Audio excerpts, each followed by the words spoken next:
di aspek penegakan hukum yang saya pikir baik perlu di assess secara tersendiri, mungkin nanti di laporan studi tersendiri begitu soal penegakan hukum oleh Bawaslu. Terakhir kami bicara sama Bawaslu di sebelum pemilu 2024 itu, Bawaslu itu mengeluh terus tentang bagaimana KPU tidak memberikan akses terhadap data kampanye, dana kampanye gitu. Tidak ada pengintegrasian data elektronik dari KPU ke Bawaslu soal dana kampanye, sehingga Bawaslu pun mati gaya kalau misalnya mau mengawasi dana kampanye selama pemilu berlangsung gitu. Nah, tetapi di sisi lain Bawaslu juga tidak secara proaktif mengajukan dorongan-dorongan perubahan itu.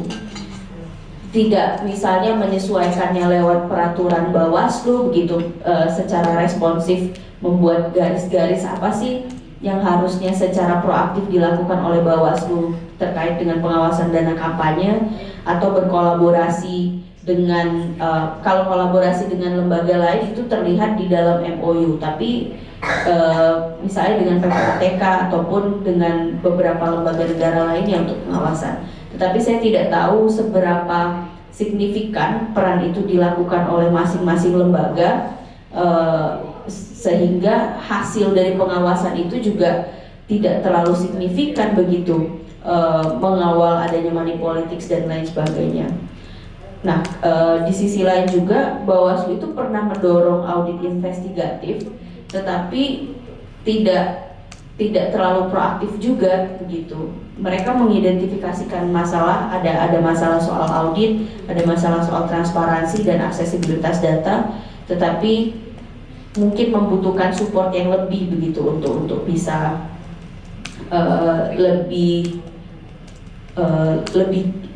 lebih powerful menjalankan kewenangannya dan juga mendorong atau mengadvokasikan kebijakannya seperti itu.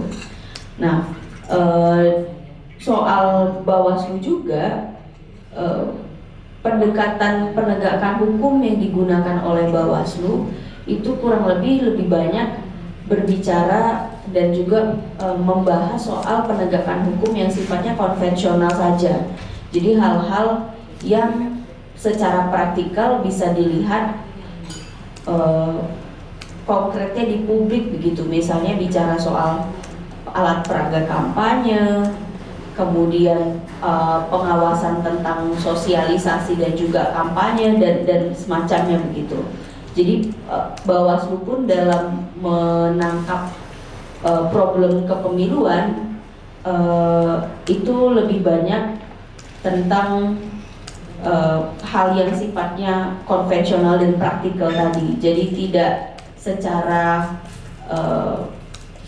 secara spesifik atau fokus bisa secara fokus untuk menjawab problem money politics yang ditemui terus di setiap pemilu.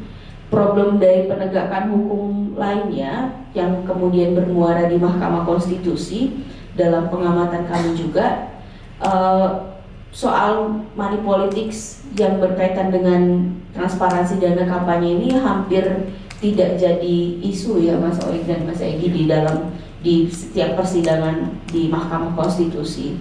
Di satu sisi memang Mahkamah Konstitusi itu lebih banyak merespon perkara-perkara atau gugatan yang diajukan saja oleh peserta pemilu sepanjang pemilu. Tetapi di sisi lain MK pun tidak melihat menggunakan helikopter view sebetulnya problem utamanya ini ada di bagian mana sih, terutama misalnya ketika bicara soal pemilu 2024 lalu kan ada isu soal dana bansos yang disalahgunakan, tapi kemudian Mahkamah Konstitusi tidak menarik itu secara tuntas ke akar permasalahan mengenai dana kampanye secara umum begitu. Jadi yang diangkatnya hanya gejalanya saja, gejala yang sudah ada di ujung, tetapi tidak mengulik akarnya ada problem apa. Dan itu pun terjadi di setiap pemilu dan juga pilkada. Mungkin ke depan kalau misalnya ada sengketa pilkada misalnya di Mahkamah Konstitusi, baiknya ada peserta pemilu yang berani gitu untuk menyinggung soal dana kampanye dan juga money politics itu.